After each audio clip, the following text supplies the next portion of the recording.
Welcome back to the Born Again podcast. Here we have almost the whole team tonight, and we're going to be discussing how to gain access to new properties and how to keep it down the line and have a good relationship with the landowners. Yep.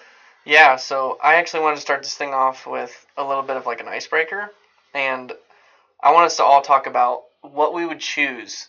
So if you were in the stand and you had 180-inch perfect typical, and I'm not going to say like 8 point, 10 point, whatever. We're just talking typical 180-inch, or a beautiful 180-inch non-typical. Which one would you rather have? Like Typical in a dream all day. situation. Yeah. Typical. You're for saying me. typical? Oh, yeah. Why? I just love a big main frame of symmetrical, and it looks 10-8 whatever, and it just looks Clean. good, clean. Yeah. Okay. Well, me personally, I think I would choose the non-typical. I don't know what it is. I do like the typical look, but You just want to I make like an the gnarly funky thing. racks. Wait, does he have a drop? Sure. That's okay. Yeah, not that. So the drop would make the decision for you. Yep. I mean, even if he was typical and he has a little teardrop just hanging down, counts. Okay, well, the drop would definitely, if it had at least one drop. Yep. For sure. I think. Oh, I'm all about funky deer. Yeah, Dude, dude. like some goofy I deer. like them goofy deer I'm with you. all day. Dude, I'd have to go with a typical. Because listen. I'm gonna get deep into this because Icebreaker, okay. He was waiting for this. listen, 20 minutes from now. Podcast. you could have okay. I'm gonna break this down real quick. 180-inch typical is an absolute giant. Right. We're talking beams, tine length, width. Like in order to get that 180-inch typical, like if he's clean, it's Mr. Maybe walking through the woods. Yeah. He Okay? has everything. Like for real. He is a like Bambi's dad from Disney. Right, right. He's huge. You could have a 130-inch mainframe with trash and he's going to break 180 if he's got enough trash. Well, that's true. So like for me, 110%. Yeah, a lot of trash though. If he's 130. So I think to compare it, it would be like a 220 non-typical or like a 180 typical. I know. I was trying to decide if I wanted to go different. Because you could have a 180-inch non-typical that has the smallest frame, No, that's true. and he's just got a bunch of trash everywhere, which is I'm realistic. down with He's Yeah, down dude. with it. that. The funky deer, Trash. absolutely. Mhm. And the drop tine? Mm-hmm. No, dude, I'm typical all day, son. Nah, I don't know. Let's ask the non-hunter. Yeah, what do you think? I like them trashy, boy. Yes. I like a double drop tine chocolate Ooh. buck. Woo, There we go. chocolate rack. That would do it. That Yeah. might tempt Listen, me. 130, he's Yeah. done. Oh yeah. we're getting to like 110s and Yeah. dropping Yeah. for sure. Yeah. Trashy, baby. I like them. Now stop there. Okay. I like drop tine bucks. I think a double drop tine is like just...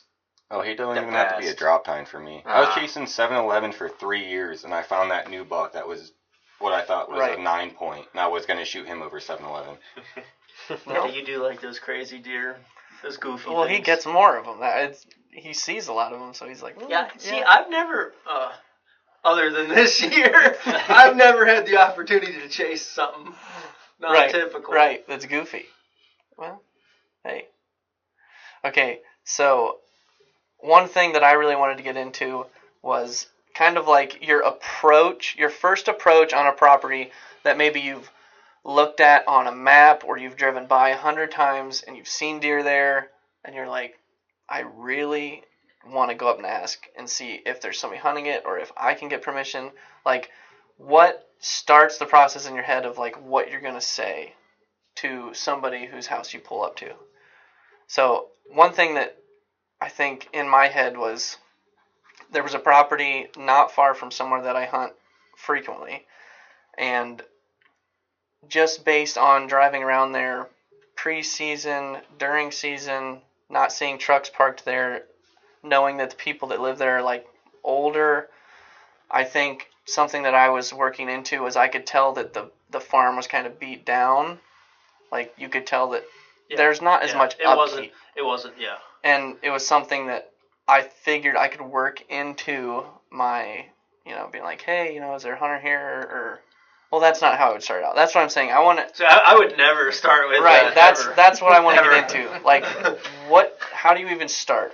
What is your, Matt? What is your, like? What do you start with? Just like, hey. Or See, I don't know how much in depth I want to get into. No, and you don't have to. Oh, Maddie's got some You- secrets, you- but I will share some of them.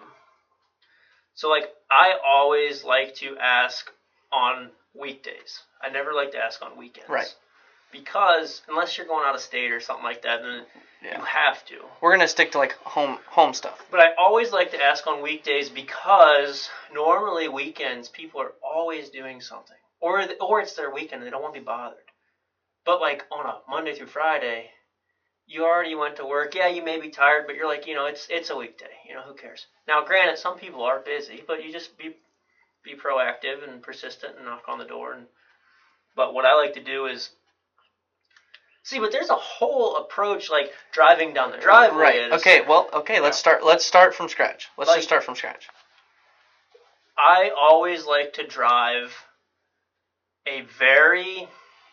It's hard to explain. As fast as possible. Yeah, down the just driveway. haul down the driveway. I like tear to, up their yard on like- the way to their door. Yeah.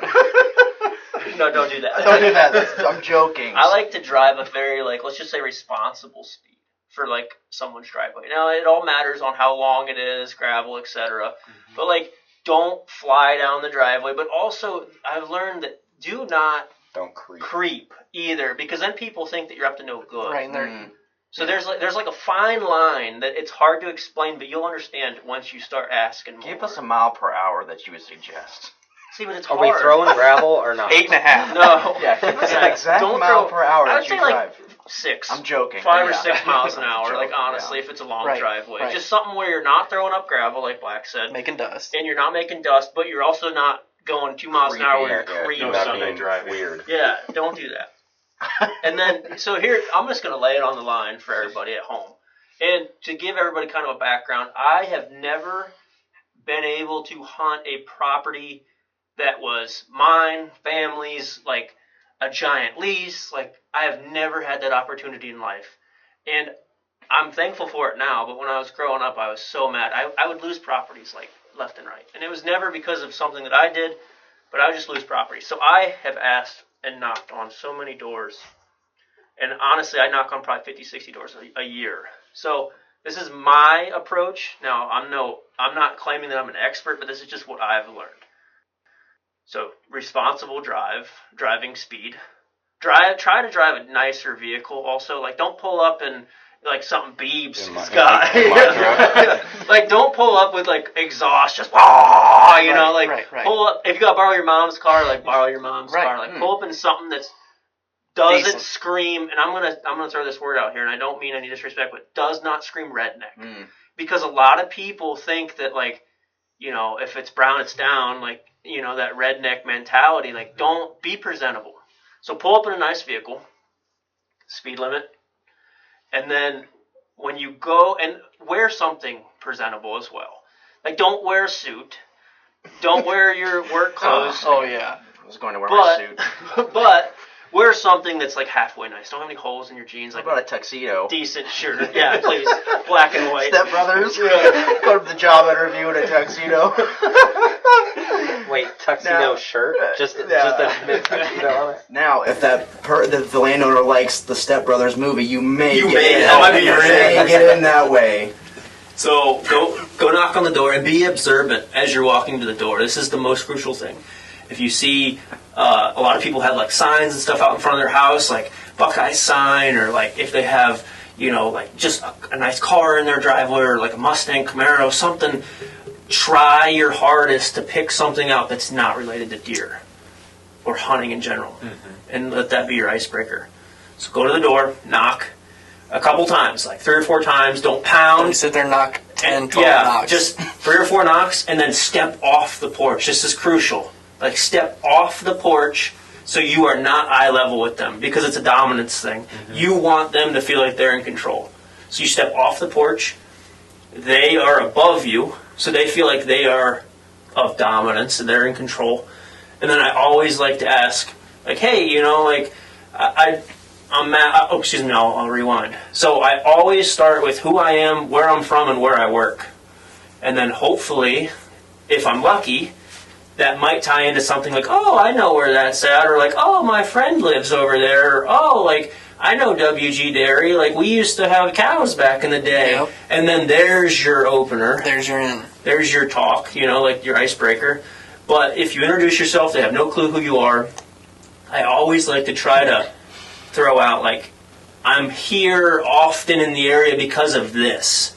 Don't be just randomly showing up at somebody's door like, hey, I drive this all the time when me and my wife go out for rides to wherever, and, it's a beautiful area, and then you can start with that. And then that's when I kind of try to throw in you got a really nice car out in the driveway, what is it? Like, just small talk, just stupid stuff. And then 9 times out of 10, they're going to get annoyed and they'll be like, well, why are you here? But you did talk to them for a little bit, right. And that's the secret. Right. You talk to them for a couple minutes. You try to make a connection. Yeah. And then you ask, but I never straight up just be like, will you let me deer hunt? I always say, what can I do to earn the right to bow hunt? That's how I started. Now, you'll be able to judge very quickly what their opinion is on bow hunting. And then also, don't be that guy. If there's people hunting it already, or if it's leased, or they got grandkids or whatever, like, come on, just chalk it off and walk away. Don't push it. Yeah, because I wouldn't want somebody stepping on my toes. Right. So, like, if he's like, oh, the family hunts, or like uncle, whatever, like, just, thank you, but like, respect that and go find something else. Do you have any daughters? Did you ask that? I could become family. Depending on how good it is. But if after you first talk to them, if they sit there and kind of hem-haw around about it, then you're in. Like, you can weasel your way in. And I like how you mentioned bow hunting, because in our area, at least, if you would say deer hunting, everybody shotgun hunts. Instantly, everyone's, I don't allow gun hunters. Right. Yeah, I don't allow guns on my property. Yeah. Right. Or they have family that come in and just hunt for the week of gun season or muzzleloader season, and but bow hunting, that's a good start. I always. So I'd rather bow hunt anyways, but I always ask for bow hunting. Yeah. And you just play from there. You guys, everybody here is knocked on doors. Like, I'm sure everybody's got opinions, but like, you just play with that. And then later on in this conversation, come back to me. I'd like to talk about when they say no, because I've gotten a lot of property when they say no at first. And I'm not talking about coming back next year. I'm talking about in that same conversation. I've been able to persuade people to give me permission in a 10-minute conversation. Yeah. You got a book? I need to sell that thing, start patenting it or something. Yeah, so something that definitely you said was you like to hit people on the weekdays, which makes sense to me, but that's not something that I thought that in depth about. Yeah, Same here. Right, like, it was just whenever convenient I'm free, for me. Yeah. But it's something that if you just think about and then set that time aside instead of just when it's convenient for me, that's something I think that could give you one big step on the game. And then here's another thing I'm going to bounce off of that just jogged my memory. Never ask during dinner. Like, I never ask around 5:30 to like 6:30. Never. Because if you catch somebody while they're... You make them step away from their dinner. Oh, it's a no. Deer hunting information. I have made that mistake so many times. It's like, do not. They come up to the door and they're still chewing, and you're like, sorry, sir, I'll some other time. In the past, Matt and I have been grinding trying to get property, and Matt's like, well, 5:30 looks like we're done. I'm not asking. Yeah, well, that's smart. And here's another thing real quick that jogged my memory. I'm not being sexist at all, but if it's an older generation, ask for the man of the house. Like, I'm serious. Like, knock on the door, and if the missus answers, it's no disrespect. It's just like, hey, is your husband home? Or like, hey, when will your husband be home? He might feel disrespected because you didn't get him. Yeah. That's the part of it. I've noticed that I hate to sound like this, but if you ask the missus of the household, normally it's a no. instantly. Instantly. It's not even a talk. It's like, no, they're deer are my friends. Mm-hmm. But, and I'm not saying every woman. I'm not categorizing every woman, but I'm saying the older generation. Experience. Yeah, from experience, the woman always says no. And then the man of the house or, the husband or whatever, you can talk to him. Right. So, but there's Black's gotten property from that I don't remember her name, not that I'm gonna name drop, but she gave you permission, and she was just a widow that lived by herself, and so there are times where it will happen and will work, but.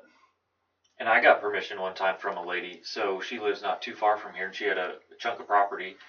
She didn't want to come over and mow it all the time, so I said, I can mow it for you, and she gave me access to hunting for just mowing. So that was like my work that I did for her property for her, and I was there every week checking it in on it. You know, just making sure everything was okay. And that's a perfect example of why I said what can I do to earn the right. Mm-hmm. And even if they're like, there's junk laying around people's houses everywhere. You'd be like, see that old wood pile over there, like, or a down tree? Like, I'll get rid of it. I got a saw. I'll split it for you. Yep. Like, hey, I noticed that your fence out front's peeling. I'll go buy the paint and paint your fence. What color do you want it? And, like, you spend a couple hours of work and you just gained access to 100 acres or 50 acres or 20 acres, whatever it may be. It's so worth it. Yeah. That's something I always say, too. It's like, what can I do to stand out from the others? I know everybody gets asked all the time, but I'm always asking the property owner what I can do to stand out from the rest. Yep. And like something I always say is, always try and leave the property better than I found it. Even if it's, balloons that float from some Walmart somewhere, you see out in the field, you go pick them up, any trash, just clean it up. And then it sounds bad, but I was trying to make it like known, like, hey, I don't want you to think that I was like picking anything up, but I was just cleaning up some trash. I just picked it up, and that way the landowner knows you're not taking anything. So they're like, oh wow, yeah, he is cleaning up stuff, trying to help a little bit. Cares about the property. 100% agree with that, Black. And something like I do from the get-go, being our day and age, social media, first things first. If I see a property that interests me, I do a Facebook search. Facebook Live. Yeah. How you doing? Hello, would you I know you don't know me. But I just look at their wall, like whatever they posted, and see if there's any interest, like I can gain from that, whether it's, things they like or, if I have a mutual friend with them, because that's a good talking point too. Because, we always go to school or you met someone randomly, through the grapevine, and they may have a good relationship with them. You know what I mean? It's not a bad idea to name drop too. 100%. But I will say, be careful when you name drop, because I have been asked by. One time I actually got permission from the feller, but I said, hey, I know your neighbor. Luckily, I actually did know his neighbor, and he goes, oh, really? Who's my neighbor? And it actually caught me off guard so much that I stumbled on the dude's name, because it was like, who's your neighbor again? So unexpected. Yeah, it was. But he called me out, and I answered his question, and I did get it right. Obviously, it took me a minute. It looked like I was lying, but I actually wasn't. And but yeah, he called me out on it. So I agree 100% with what Black said, but just be careful. Yeah, you do have to be careful. Yeah. Yeah, and something that recently for me has come up, and I think it's a really good way, even for, so if you end up talking to the woman of the house, or how you were talking, if they have a garden, or if they have somewhere that, at least around here right now, that raccoons can get into, if they say something about, well, we're having problems with raccoons, or if you say, when you're talking about something that you can do, you'd be like, are you guys having problems with like raccoons or anything? I can take care of that. Yep. That is big. Because right now the raccoons, at least around here, are insane. Yeah, they're everywhere. And so there was a place that I have permission to hunt on this year. And, I mean, I have a decent connection already with them, so I wasn't worried about losing or anything. But the lady goes, man, the raccoons have been, we were just talking, just shooting the bull. Yep. And she goes, man, the raccoons are really digging up some of my plants. And I was like, well, I can take care of that for you, I can, definitely when this trapping season comes around, I can trap some, and that she just lit up, like that was like the best thing ever. So definitely coyote, if you can take care of predators for them, if they have chickens, that is a big, something I've noticed is a big way in, for sure. Even groundhogs. Yes, groundhogs for farmers. Yeah, Anything that's a pest. That's one of the Definitely. first things I ask for. Instead of deer, you're more likely to get something that's like a pest or a predator. So I always ask that first to begin with. For like groundhog permission. Yeah, because if they're going to give me permission for that first, I've already got my foot in the door, you know, and if they don't allow deer hunting, that's fine. I've got a place to, you know, coyote hunt or whatever, you know, and it's just another person that I've gained access to in that area. So maybe the neighbors will talk, you know, and he's like, well, so-and-so doesn't allow deer hunting, but I do. Right, or maybe the neighbor will be like, well, he deer hunts my Yeah. property and he does a good job, you know. Yep. Let him And hunt yours. I've talked to my one main farmer that I hunt on, and I actually asked him this year if I could use him as a reference for other places. Just, you know, out of the blue, you know, we were just talking one day, and I said, yeah, it's getting really hard out. Like, I've asked quite a few people for coyote and groundhog permission this year, got a lot of no's. I said, the only thing I can think to do is, you know, give him like a reference for like a job, you know what I mean? Because I'm here so much. I said, would you be interested in doing that for me? And he's like, you know, you've been, you know, a lot of help around here. And he said, yeah, sure, you know, give him my name and number. And he said, have them call me sometimes if they want to know anything. Yeah. And That's cool. Yeah, that is Another a thing to help that's a out. very good idea. That's smart, yeah. That's a good one. I had never thought of that. Yeah. Do you ever think, I'm coming from a different angle, if you brought, like, almost, not put it in their face, but if you have, like, when you're going to leave, if they say maybe have some paperwork in your back pocket with, like, the farmer's name and, like, you know, like a Yelp review about your hunting. Dude, honestly, I like mean, that, though. I don't personally do that, Yeah, but I like so it. maybe, I don't know if it would look weird if you pull out a piece of paper and say, hey, here's my resume, but... So One thing that I'm looking at getting, I ran out of time. I wish I would have, but it's not too late. I'm looking to get like insurance, like hunting insurance, because so many people, you know, liability, like my lawyer, or like you know, this or that. But if you have hunting insurance, man, you're in. have you looked into that stuff yet? A little bit at least? A couple brands. Okay. And companies, I should say, but not like to the point where I was ready to call them.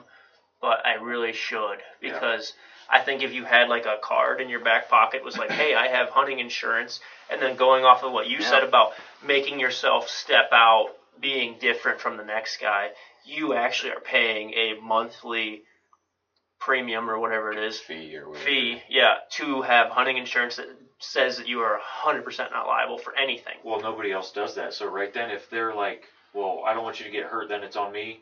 Boom. Throw that card and you're covered. That is big. That's big. I've even looked into like a waiver, like a consent form, you know, where it, like what is that, a liability release? Liability release, yeah. I've even looked into that.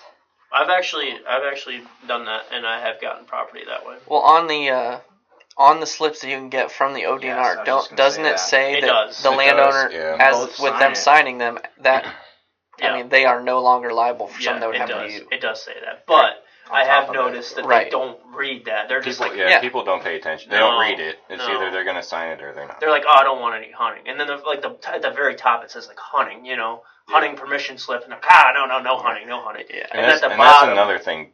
Don't have that in your hand when you talk to someone. yeah, back always have pocket. it in your back pocket. Mhm. Yep, that's a good call. Yeah, that was something I hadn't thought about. Never carry a piece of paper with you, because then they always look at it and like, what's that? They stare at it. Yeah, and, they're like- and then you can't get their attention and Yeah, talk they to think them. you're serving up like a warrant or something. The tan manila envelope, and you're just sitting there closed. With your Doesn't look tuxedo shady. on. Yeah. Tuxedo on in the envelope. Yeah, that would be bad. Yeah, paperwork to it sign. draws their eyes right in. They pay no attention to you. Yeah, Never thought of that though. Me neither. really. But I don't think that I've ever done that. I don't think I've ever walked up with like either these slips from the ODNR or anything in my hand to begin with. I think I've always gone back to my truck. Yeah, I usually leave mine in my truck and then. I think that's the way I've always done it. Now, in Ohio, I don't care what anybody says, you have to have written permission. Yes. So it's a law. So I don't care if old, Joe Schmo down the road said you can hunt. Technically, if it's not signed on paper, you can't hunt it. And that's kind of hard too, because I ran into places where, my word of mouth's good, or my word's good enough. It is, but it isn't. Can I have your autograph? And then hide it behind a blank piece of paper. And actually, I've ran into more issues with them just trying to get to sign the permission slip than anything. Yeah. They'll tell you can hunt, and then you're like, well, will you sign? Would you be up for signing this permission slip? And they're like, I don't really want to. Like, Yeah. why do I need to? Yeah, I just gave you permission. Why do I need to sign that? Right, and then That's they're always like, maybe Yep. not. Yep. I always, like if they're kind of hesitant about signing the permission slip, I always hit them with, well, if I ever get stopped or if somebody's ever questioning why I'm here, I just, instead of bothering you and having to call you up or, show up. That's a good one. I just would like to have it that way I can show them, like, I've actually, got it signed right here, and that way it's less of a, burden onto them at that point in time. Then they're like, oh, yeah, somebody might stop them, Mm-hmm. That would be a good thing. Any ideas about if they seem on the fence, bring it back? Like, they say yes, and they seem hesitant, like, yeah, sure.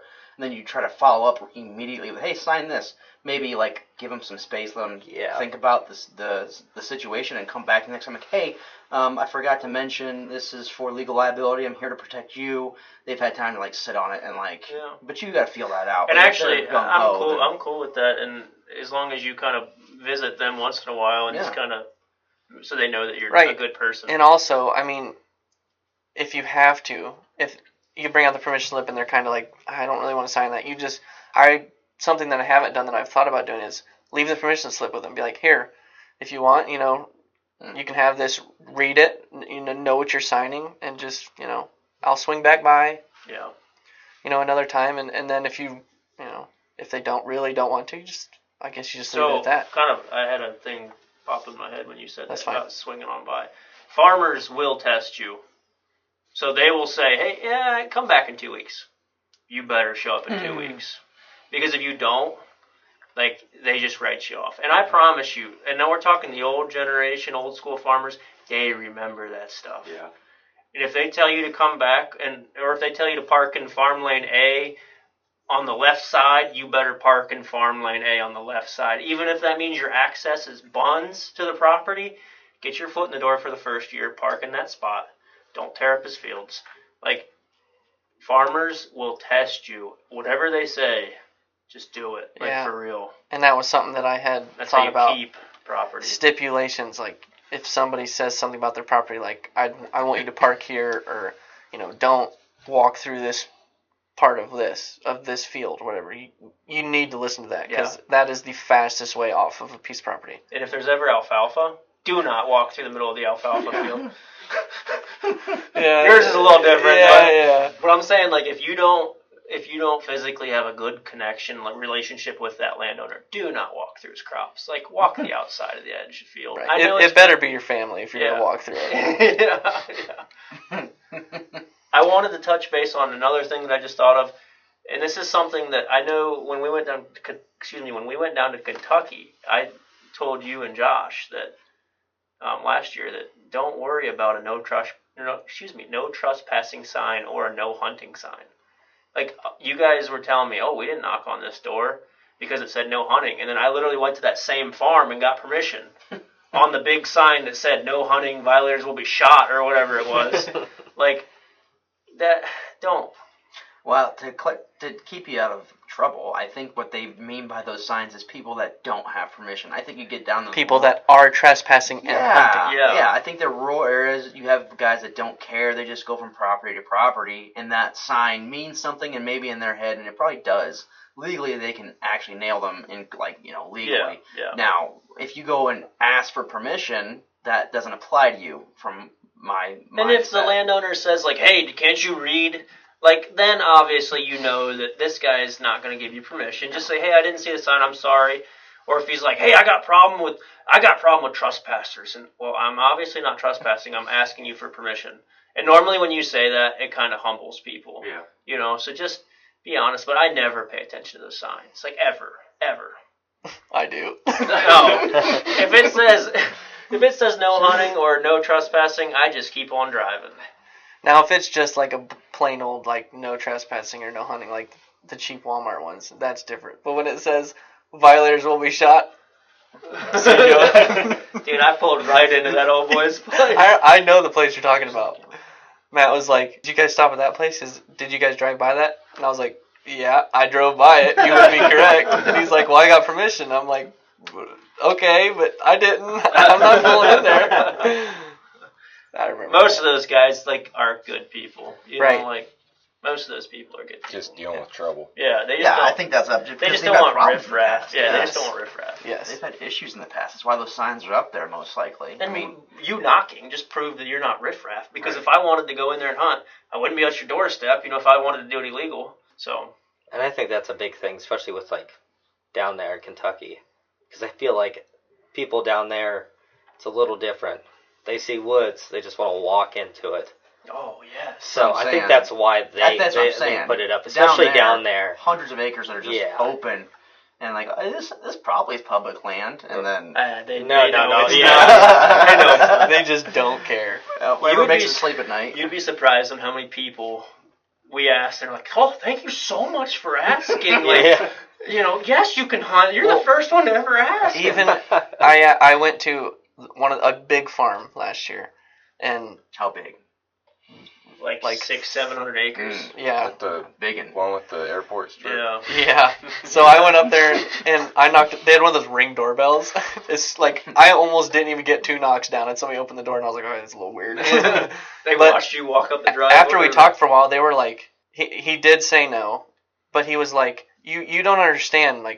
You're the first one that's ever come up and asked. Nobody asks." Wow. He's like, "We just have to go kick people off that are hunting," and he almost gave me a yes just because I asked. If you would go back the next year, he probably would I say wanted yes. you to come this weekend because...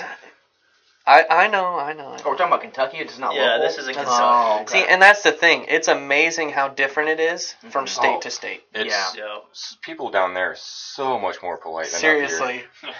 Northeast Ohio. Listen, for all you out-of-staters that are listening to this, do not come to Ohio. You will get chewed out, I promise. I know. I don't know what it is. People are They're ruthless. Yeah. The perfect word is ruthless. So Southern Hospitality has a meaning behind it, 100%. For sure. And it stops at the Ohio River. Yeah, I was gonna say honestly, it does. 80 miles. Maybe they drug their water from the Ohio River. Maybe that's what the government's doing. It is amazing. It really is. Because from being up here to going down there to coming back here, it's like, I almost want to move down there. Oh, absolutely. Every time I come back, I'm like, man, I'm about to turn around. Even if people are mad at you, they wave. Yeah. Up here, it's like, no. It's just different. Yeah, I'm really excited. Oh, yeah. We always keep going back to Kentucky, but it's just because it's so close. Yeah, it's only 3-4 hours, and you're there. 3-4 hours, and the season opens in a month. Yeah. Yeah. So one thing I thought about, say you get told no at this farm right here, but there's a little bit of a small property next to it. Go try to get access there. Get your foot in the door there. You're their neighbor. Maybe the landowner eventually will be like, well, Jimmy over here has been hunting my property now for 2 years, and gain access that way too. Yeah. Yeah, and that's definitely, I think, smaller properties are definitely overlooked. Oh, definitely, because everybody's looking for 50 acres plus all the time. That's the secret. What does everybody do when they get on Onyx? You find the biggest 300, chunk. 400, 500 acre chunk, and you're like, oh, there's got to be a same booner. thing that all the 300 other guys. Yeah, there's got to be a booner on it because it's 500 acres, dude. Yeah. I'm telling you. There's little woodlots behind some old lady's house. Oh, dude. Yeah, definitely stay out of Ohio. We do not want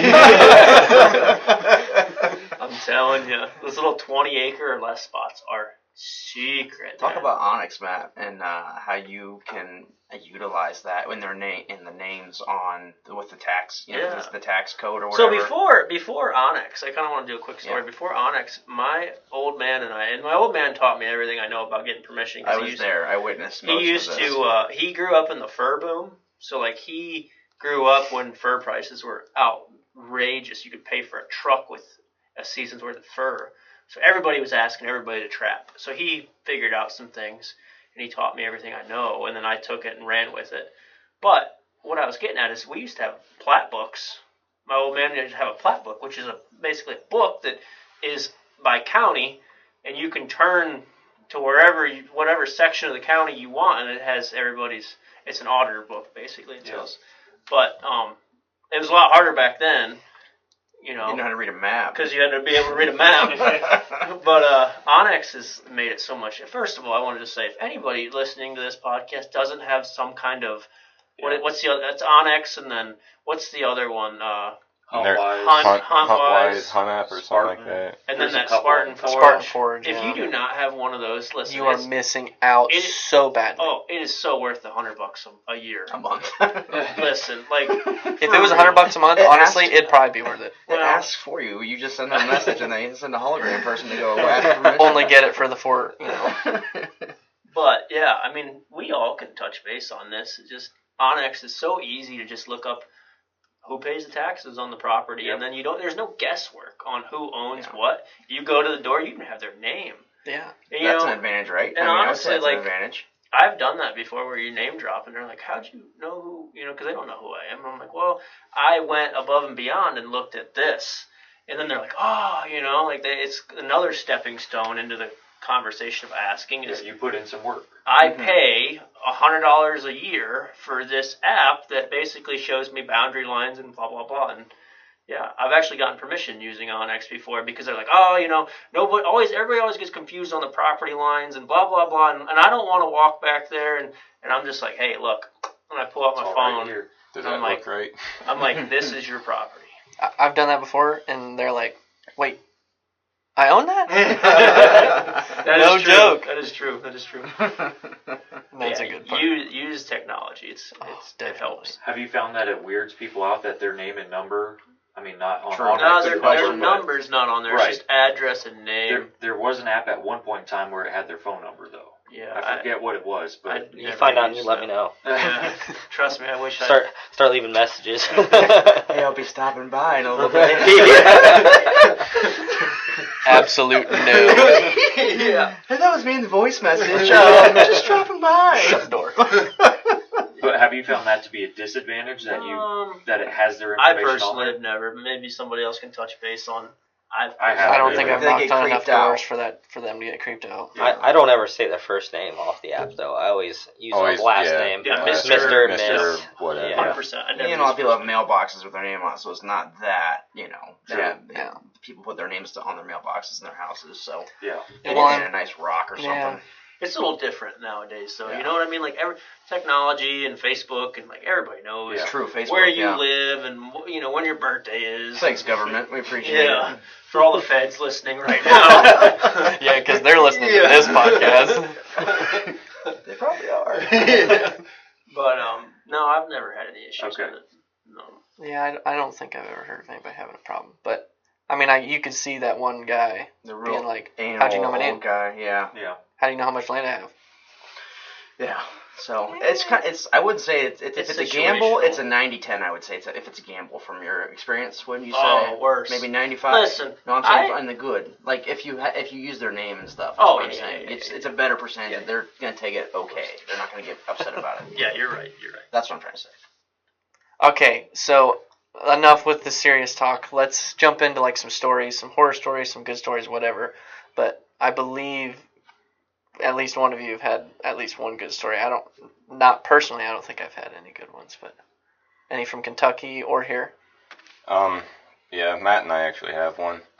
Which one? We've got multiple. Well, yeah, but this is probably my favorite one. So Matt and I were down in Kentucky, obviously, in that same farm that you got the almost the airport. The airport. We stopped there and no one was home.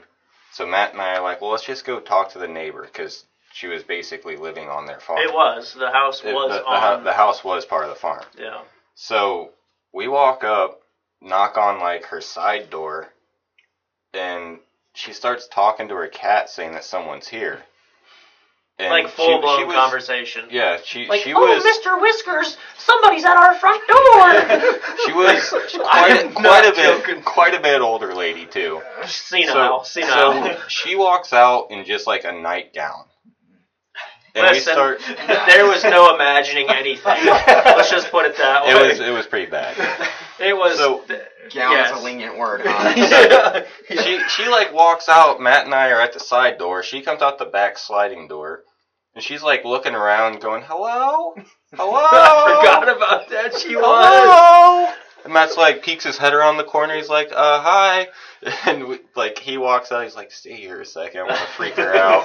So he like starts talking to her, and I like walk back and I like open the car door and shut it like I just got out to see what was going on. So I walk around the corner and we start talking to her, and she was going on about how she used to own the farm. Then they had horse slaughter or something. Yeah, honestly, I think it was. Like, it was something weird. Yeah, they used to own it, and then that guy bought it off of her, and now he owns it, and this and that. Or horse or something. And she was like, mid-conversation, she's telling us about how her husband died, and this and that, just rambling on about everything. Matt and I are just like looking at each other like, way too much information. Yeah, we don't need like, to know we didn't this. even have the opportunity to ask what we wanted. No, like, she was just some just going. lonely old lady that just wanted someone to talk to. And Mr. here Whiskers we are. wasn't good enough. Two 22-year-old kids show up.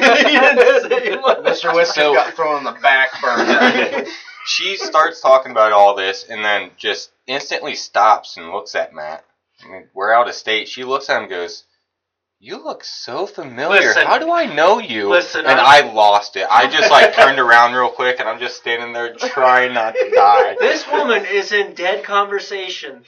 Like, dead conversation. And she just stops and goes, "You look so familiar." And I'm just like, oh. She like she starts naming all these places, and Matt's like, I can't even get a word in that. Hey, I'm here out of state. Like, I'm from Ohio. It was crazy, and Matt finally was just like, okay. That was one that we had to. I had enough. So did you guys even get to ask? No, she didn't own the property. We didn't even ask anything from her. I did not ask. She did ask before we left. She stopped us. She goes, "Were you looking to work for him?" And we're like, "Yeah." And she's like, "Do you want me to give him your names?" And Matt's like, "No, we'll catch him at home sometime." To this day, I haven't been able to catch that guy at home. I asked last weekend too, and I knocked on the door. Nobody came to the door. I know where you're talking. I'm pretty sure I know what you're talking about. Yeah. I think we knocked also last year and didn't. He wasn't there. It took you a couple of tries to. Yeah. But yeah, that was probably one of my tell the hill, the going up the mountain. Oh, the rock climbing. The rock climbing. Is that in your That was GMC? in my old GMC, but we had to put her in 4. Yeah, I'm not kidding you. This house, Matt and I were on X trying to find it, and like he zoomed all the way in, trying to figure out how to get to this house, and the driveway literally zigzags. He had to do like 3-point turns to get around to get an up exaggeration. this hill. I'm not, and like his driveway wasn't rocks; it was literally boulders, like rock climbing, rock crawling. Yes. So we finally get up the hill like 10 minutes later, and as soon as we get up there, there's like these giant cujos everywhere. Well, also there's giant signs. There's signs saying that you'll be shot, get off my property. Like that was the bad experience. The whole thing was all caged in, goats running around, and like this Matt, was like doomsdayer. Like yes, Matt's like knocks on the garage door because these dogs are going ballistic. And this old man walks out, and he's like, "What are you guys doing? What are you doing up here?" Just like goes off on us, and Matt's like, "Well, it's just stopping in and trying to make small talk." I threw out that I knew my buddy down the road, so I threw that out and was like, "I know so and so down the road." I don't know who that is. I don't know who that guy is. And he probably doesn't. What are you doing here? Yeah, what do you want? And Matt's finally like, "Well, I was just seeing if we could hunt down in the bottom that you own down there." It's all fenced in. He's like, "No, you can't. And I tell you right now, if you try to go in there, I got dogs just as big as this in there, and they'll tear you up." Yeah, I swear. That's and what we're like, he's like, "You're lucky you came up and knocked on the door, because if you would have went down there without permission, my dogs would have ate you." And we're like, "Oh my, crazy." People in Kentucky are nice. We ran into it was Southern hospitality. Southern hostile. Listen, though. So how fast did you get down the driveway then? Straight down. We didn't Didn't use the driveway. But I want to talk about that. Like, Beebs is not exaggerating when he says we had to do 3-point turns. We literally went. I turned as hard as I could, and then I had to back up, and then I had to turn as hard as I could, and I had to back up to go up. It was like a mountain, like zigzagged. There was no curves. It was just like it just zagged. Straight cut. It was all just the it was way just up. cut. Yeah. You're trying to say that my Honda Civic would not make it up No. this Oh driveway? no, No. you wouldn't even begin to make it up. I was honestly I just a got little new bit tires. scared. Doesn't matter. I was scared going up the drive, and when we got to the top and he came out, I was terrified. Like, I told Matt I was ready to leave, Let's go. like, as he came out. And Matt's, like, Good trying old to Matt. talk to him. I'm like, Knocking on the dude, garage. this is not the guy. Dude, I knock on some dumb places. But hey, that's what you. That's how you get Yeah. fishing, man. It was some sketchy. Listen, maybe we won't get into that. Like, if it's too bad, like, Don't come on. take Use- this podcast and get yourself in danger, Yeah, please. seriously. No, Use we're your. not- I have turned around before. Like, I have pulled up to places and was like, nope, I'm not Be asking smart. Not here. worth it. Like, use common sense. Yeah. Be you smart. know, like the reason why I knocked on that house, even though there was Cujos everywhere, it was like well Explain what taken, Cujo's means. like a guard dog. They were. What were those?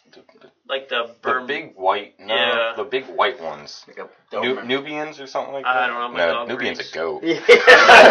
The goats were running around with Nubians. I forget what they are. It doesn't matter. They were vicious, They showing were- their teeth. Yeah, like, they were not honest- nice. the goats, he, the dogs. he trained them for like the U.S. Army or something like that. He probably had the back in goats day. trained to eat people too. Fucking gory with their horns, probably. But in all seriousness, use common sense. Yeah. Like, don't get yourself shot, or if it looks sketchy. And what I was saying was the house was very well kept up. Yeah, the house was very nice. There was like flowers everywhere. Mhm. Like the yard was mowed. For your like grave, that's what those like- flowers were for. Yeah. honestly, it was a very well taken care of place. So that's why I was like, well, there's dogs, there's signs, but somebody at least who has, does upkeep to the place. Has respect. They come outside. respect, yeah. But Black, do you have a funny story? I have not knocked on enough doors to get. I funny have stories. one. I got one that goes way back when I hunted with Matt back in high school. Remember the place we turkey hunted and the nun lived there? You remember that? I've been there before. Matt shot like one of his. Matt and I hunted there. He got a turkey off of there, but I guess the moral of the story is just be patient and listen to the landowner, because Matt and I were like high schoolers, and did you hunt there before? It was in high school. Yeah, so I think he knew the lady. But anyway, No, I didn't know the lady until we asked. Oh, okay, gotcha. I thought maybe you No. talked to her before. No. But anyway, we knock on the door, and she goes, 1 minute, or she says, hold on. And then Matt and I, we literally Impatient. stand there. We stand there for, I'm not exaggerating, 20 to 25 minutes. And we just stand there, and we stand there, and we stand there, and all of a sudden, a lady dressed in a full nun outfit, because she was a nun, comes out. Nicest lady, but she definitely was not ready for some visitors. She had the chapel in her backyard. Yeah, she was the leader, and my only word of advice is just be patient with people, because we waited like 20, 25 minutes. And that's for her to not an get- exaggeration. No. Like, me and Cromer literally looked at each other and we were like, let's go. Let's go. It We- might not have been 20 minutes, but it was every bit of like 10 or 15. Sure, let's go 15. It felt like a lot longer than that. To the but- point where we went back to the truck a couple times. Yeah, we did. Seriously. And then I was like, let's just wait another 5 minutes. And then we'd go back to the truck. Let's just wait another 5 minutes. Nicest lady though. It's one of those, you're like- We killed a bird off that I way. would did. say you knew there were turkeys there. So you're Yeah. like, nah, we gotta wait. Come she on. Was, she was awesome. She gave us permission. Yeah, she was great. But that is one permission story that I remember from many years ago, over 10. So. All I got from that was even a nun will give you permission. All right, I actually got one. So this is probably 10 years ago. I stopped at this farm. We'd been driving by and never could find anybody home. Finally, we see a guy pulling out on a tractor, so we, stopped, got out.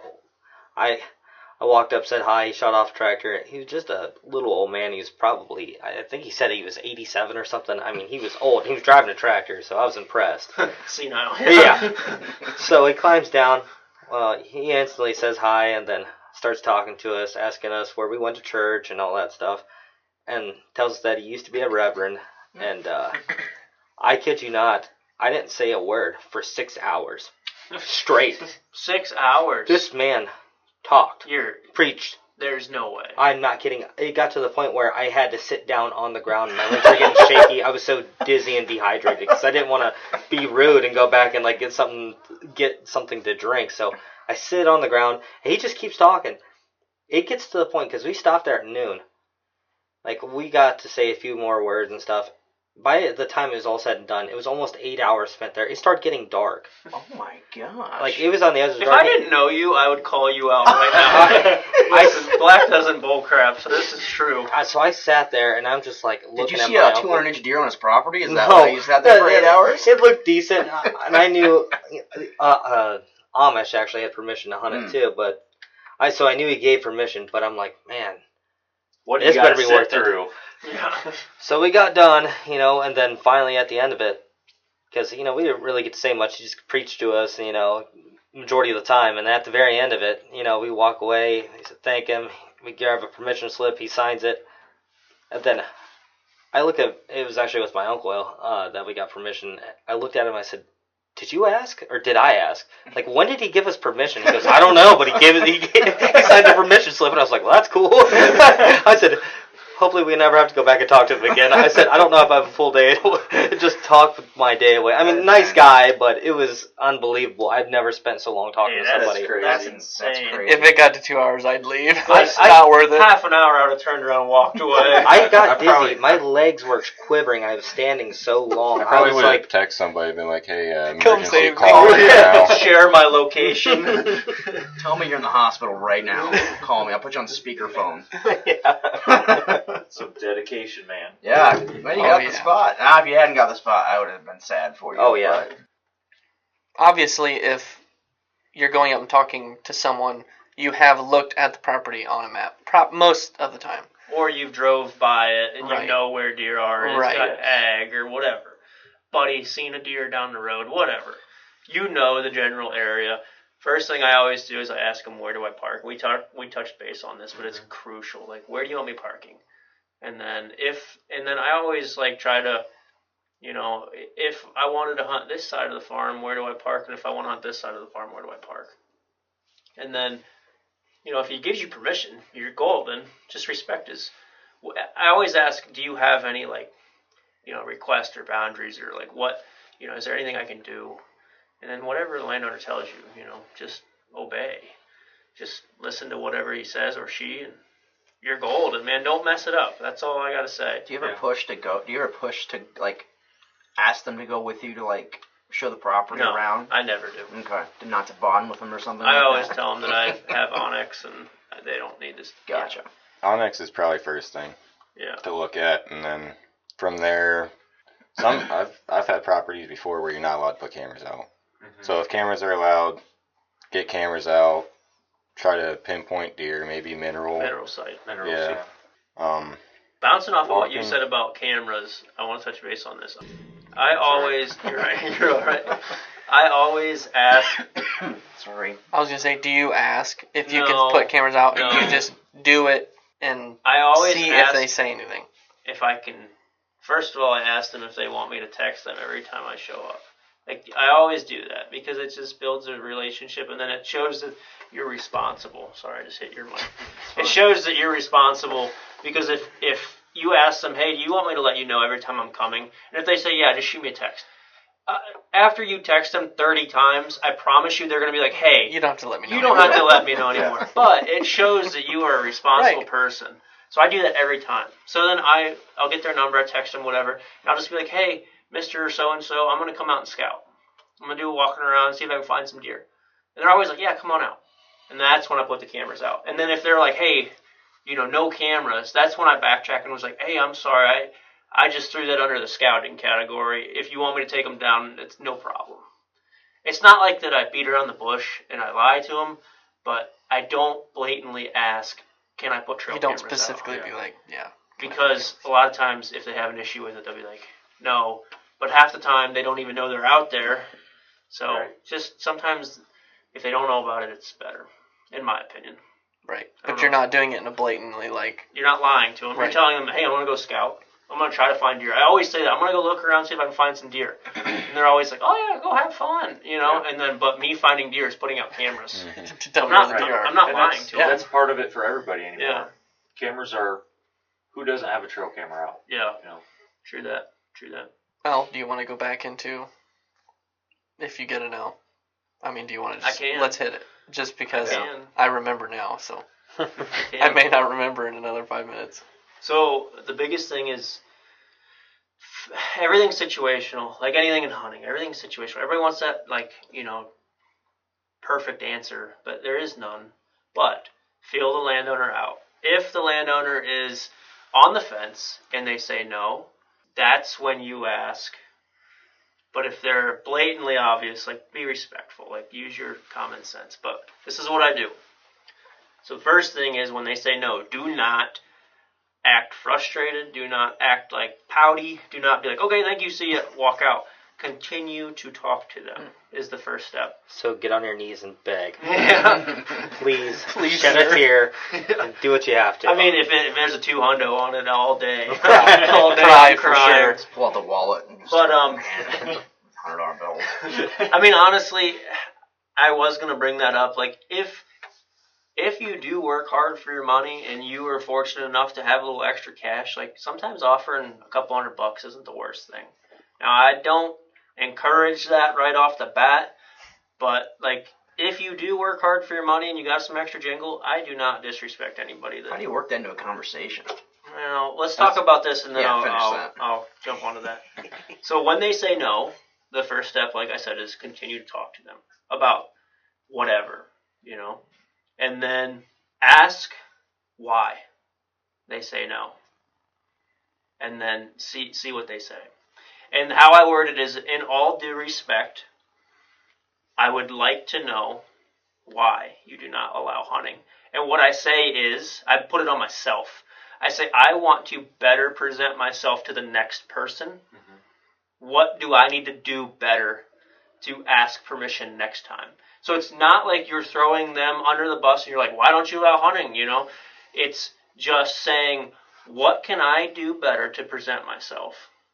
And, you know, and then they always dive into it like, oh, I had issues with so-and-so back, 30 years ago, or, oh, and if they flat out just tell you, like, hey, I don't allow hunting, just accept it and walk away. It doesn't work all the time. Yeah. But I will say I have gotten a lot of permission from asking, why do you not allow hunting? And dive deep into it. If they tell you a reason, oh, it's a liability thing. Like, hey, this permission slip says that you are not liable. Just asking them questions and putting it back on yourself just shows how responsible you are. You're a different person. You're not the average Joe that's knocking on the door saying, like, hey, will you let me deer hunt? And then when they say no, you just turn around and walk away. You're not that guy. Like, talk about how much you respect the wildlife and how much you respect this and that, and just bounce off of what they say. But yeah. See, the one thing, like, in my mind is when you ask for just hunting permission, I think everyone's mind instantly just goes to gun. Yeah. Just instantly, everyone's like, and then you ask why don't you allow hunting? And they're like, well, I don't like people shooting guns on my property. And that's, well, I wasn't specifically talking about gun hunting. Majority of it, bow hunt. Yeah. And try to work your way in that way. Yeah, bow hunting, I always go that route. Always. But just be respectful. Be honest. Respectful is probably the biggest thing. Listen, like, they are giving you a privilege that you don't own the property, you don't pay taxes, you don't do nothing. Like, think of it that way. And also, for everybody listening to this that's maybe scared to ask, like, I will be honest, I get nervous like no other when I go and knock on doors. Every door I knock on, I'm nervous, sweating, like, man, think of it this way. This is what I tell myself every time I knock on a door. Especially when it's one of them properties where it's like, I want this one. It's already a no. You already can't hunt it. Right. So you're not losing anything by them telling you no. You know, it's like you wasted 20 minutes of your day. Or, you know, drive time or whatever, Yeah. not included. But, like, the conversation, you wasted a 10 to 15-minute conversation of your day for them to say no. And you can also use it as practice to talk to people, and when you're nervous, like you can use that experience to like just get better, because it does get better as you talk to people. That's one of my biggest things. When I walk up to that door, I'm so nervous. Yeah. But like the hardest part is starting that little conversation. Here's a pro tip. Knock on the doors that you don't care about first. For real. Mm-hmm. Like like when you get into that knocking season where you want to start knocking on just doors. Just go into town, like just in the city. Walmart. Walmart. Can I go in your backyard? But for real, like I'm just checking. I'm joking. that is a pro tip. Start at the properties that you could care less about. Build some confidence. Build some confidence, Yep. and then get your hiccups out, and then go to the properties that you actually care about. Another thing is, if they say no 1 year, it doesn't mean that they say no the next year. They'll remember the face. They'll remember you. Especially if you stood out, they will remember. Mm-hmm. And obviously, if they were like, no, and don't ask again, maybe don't ask again. Listen, I do not Matt, quit asking. Yeah, Matt doesn't take no as an answer. I do not quit asking until they physically tell me, do not come back. Until they point a gun at you and say, get off my property. I am, yeah. Oh, and any organization tips for somebody? Like, because you're going to get a lot of no's, but I think that Matt, have had a lot of luck going back the next year and getting yes. I hear all the time from you that you went back and they're like, yeah, you can, I remember you. Is there any organization tips? Like, how do you keep it organized of the no's that you've gotten? Do you do like an Excel spreadsheet, or you just have notes on your phone? It's a mental thing. It's a mental You know when someone tells you no, because you're like, it's all memory. dang. You just know It's all where to go memory. back. Okay. Yeah. I don't know if you had any tips for anybody. No, see, but I'm not an organized person, so like that's just not me. But if you are organized, like half the time I forget to put a pin on Onyx where I put a trail camera, and then I can't remember where I put the stupid thing. Yeah, you just found that one camera last year. It took me a year and a half to find that thing. That's all right. Stevie still has one of mine lost somewhere. That's my favorite camera too. Wait, which one? That little teeny tiny That wild tiny game. one? Yeah, I gave it to Steve and he lost it. Like it's I up somewhere. Over at the permission that him and I got like 2 years ago. Oh, that thing's gone now. It's gone. I'd punch him right in the nose. That Stevie, you're was- lucky you're not here. That was my best camera too. I know where that. We'll go walk through there. Well, are we all good? Yeah. Or does anybody have anything else? I can't think of anything. I've spilled my guts. Well, I mean, that was a good one, for Yeah, sure. There's a lot of good tips in there. Yeah. Feel free to message the Born Again Bowhunting pages. And, if you have any questions, please reach out to us. And all of us have knocked on doors. We know how to. And if you got some good tips of your own, like I'm always willing to add to the playbook also. Oh, 100%. So if you got something good gold in there, like share it. I'm sure we'll keep it with the team. We won't put it on the show. Yeah, and also, if you have anything you want us to talk about on the podcast or see in a video, just say so. Besides politics, no thanks. Yeah, obviously. There is one more thing I want to say. Hey. You'll never see us with a camera in our hand while we're asking for permission. That's one thing you won't see. Hey, let's not touch good- base not on that good a little content. bit, honestly. Do not tell. I'm sure that there's a lot of other social media brands, like, hunting teams, whatever you want to call it, that are watching or listening. Or do not, if you film anything, do not mention anything about a camera at first. Once you get your foot in the door, then you can ask, hey, can a buddy... Hey, honestly, before we quit, because I always have a hard time with this, talk about how you ask for someone else to go with you. And then, hold on, before you do that, real quick, what are we at, first of all? Hour 5. Hour 5. We'll make it real quick. So, if the landowner gives you permission, and you have Matt Williams on the permission slip, that means Matt Williams has permission, not Beebs, not Cromer, not Black, not Jarrett, not Kevin. Yeah. Be respectful, people. Like, don't bring everybody and their brother in. But Black has a great way of asking how to get a buddy in the door. So my big thing is like when you walk up to that property owner, obviously they have the control of everybody who comes in and out of there. If you get permission, that's great. But I always word it as, so I know I asked permission and you gave it to me, but there is a buddy that I do stuff with because of a safety standpoint. If something happens, I don't want to be out there alone. I want to make sure that we're safe, as safe as possible if anything happens. I know it sounds dumb, but it's a good way to get that other person on there. So if it's somebody filming you, or just a buddy just to go with and hang out with, that safety standpoint, because now you're thinking about safety and now you're sounding different than every other Joe Schmo that, shows up.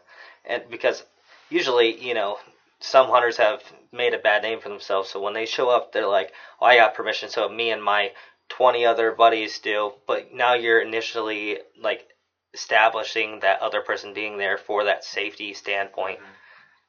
Just makes you look that much better. And it works, I promise. And you mentioned like that they are not going to be hunting. Like they're not going to be bringing a bow. Yeah. I mean, I don't ever have to actually bring that up because usually they'll be like, well, as long as they're not hunting, I don't care. Right. Or they'll say, well, yeah, if you guys hunt together, that's fine. Usually they say something, but if they don't, they're just not hunting, with me. Right. But if they say it's okay, that's fine. I mean, you've got that other person. Well, normally you say they'll always be with me. Yeah. And they'll never be on the property by themselves. Yeah. Like, clarify that. Right. Say, they will only be here with me. Yeah. They will never be here by themselves. And I trust this person. And, you can say, like, always throw out, like, he's my best friend. Because people, when you say that, even if it's not your best friend, because we've got a good group of guys, like, we're all good friends, but just say, like, yeah, it's my best friend. So then that landowner thinks, okay, you really trust this person. Right. Yeah. That's what I do. Yeah, makes sense. Yeah. It definitely works. We're good, I think. Yep. Good. Good. All right, guys. Remember, no matter what you've done in the past, you can always be born again. And born again is out. Peace. Peace.